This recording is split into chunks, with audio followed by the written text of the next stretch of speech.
Okay, let's grab the first one. Let's grab the first one. This book is, I guess I featured that before in one of my videos. One of my recent videos, not sure which one. Is Atomic Habits by James Clear. James Clear. Tiny changes, remarkable results. Atomic Habits, an easy and proven way to build good habits and break bad ones.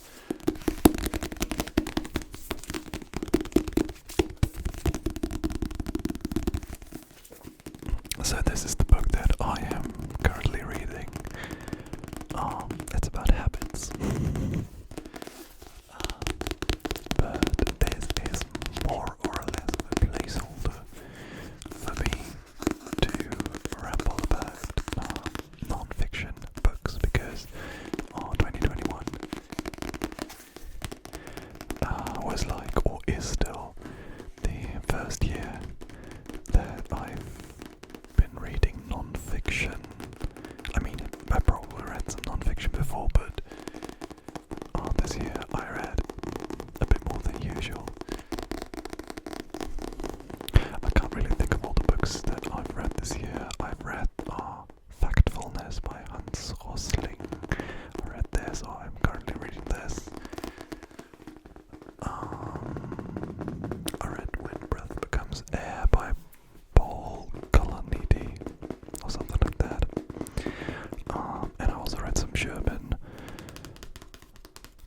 books that you probably don't know. One was called Alles könnte anders sein by Harald Welzer, I think. And it was a book that painted a picture of how we as a society could do changes so that everybody has it better. And this is something that I'm thinking about a lot. That was an interesting read.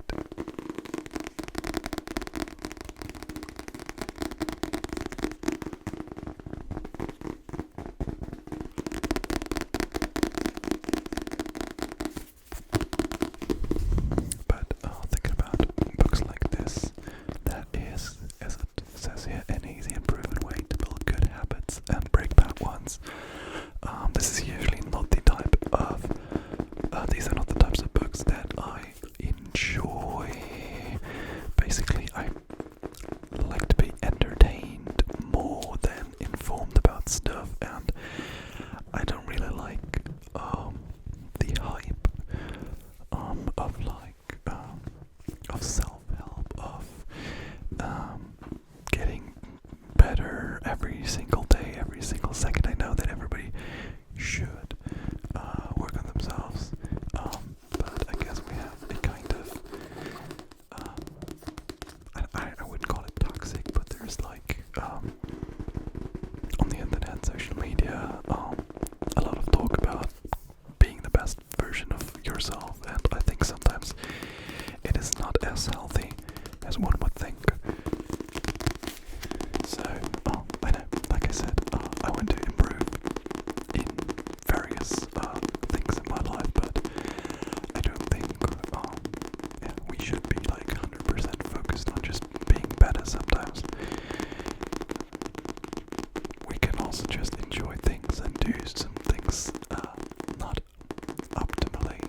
So, I don't know, let me know your comments in the, your comments in the comments about this topic. I don't think I made myself really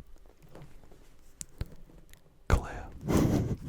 But maybe you forgot what I wanted to say, what I was trying to say. Let's get to the next book.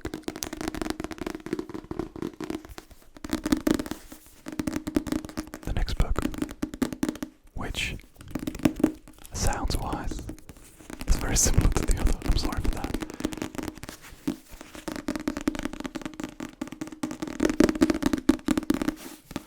But this is another book that I was reading recently. It is Ian McEwan's Atonement, shortlisted for the Booker Prize 2001. And let me read you what's on the back, because I am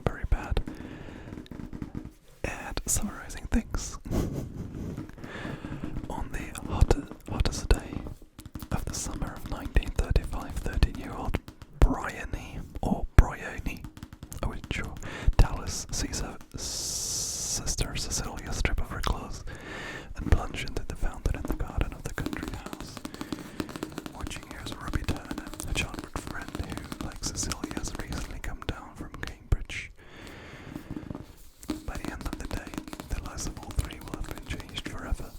Robbie and Cecilia will have crossed the boundary they had not even imagined at its start, and will have become victims of the younger girl's imagination. Brian, he will have witnessed mysteries and committed a crime for which she will spend the rest of her life trying to atone.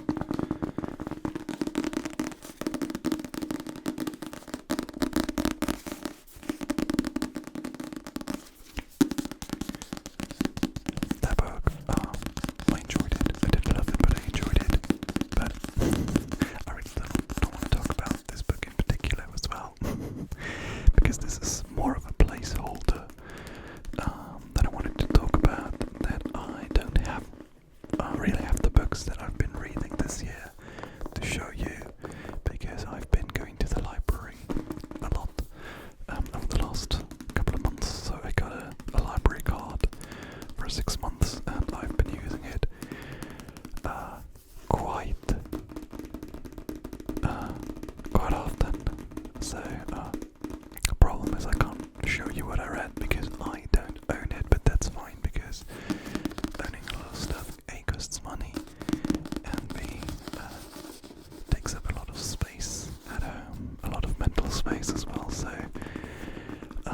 I find it totally fine to just rent things, and with books, especially if you are an avid reader, that is probably the best way to do it. Although I do like owning books as well, and it was a couple of months ago, it was kind of my dream to have like a big library at some point. But the more I think about it, and the more I kind of became a bit more minimalistic, I think it would be too much of a load mentally and physically. So yeah, I try to give some books away. I try to get books from the library, so I don't have like the whole apartment full of books. But if you have the opportunity to get a library card, then you should. It's cheap in some places. I think it is even free. So go check that out. It's one of the best investments that you can make.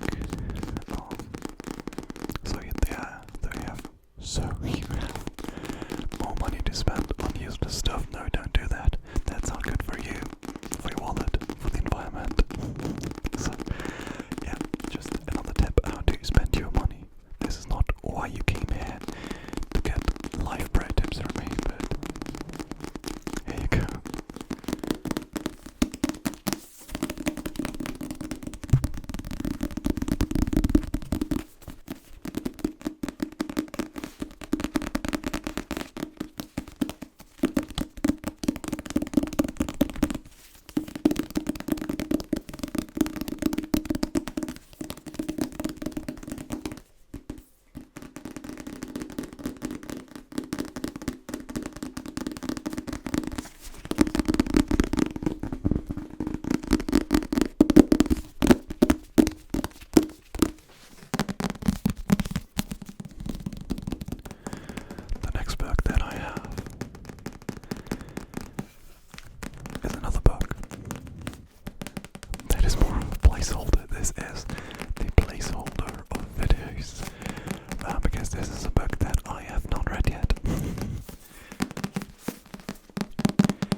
Blues bassist, Dean Moss, guitar virtuoso, Jasper the Suit,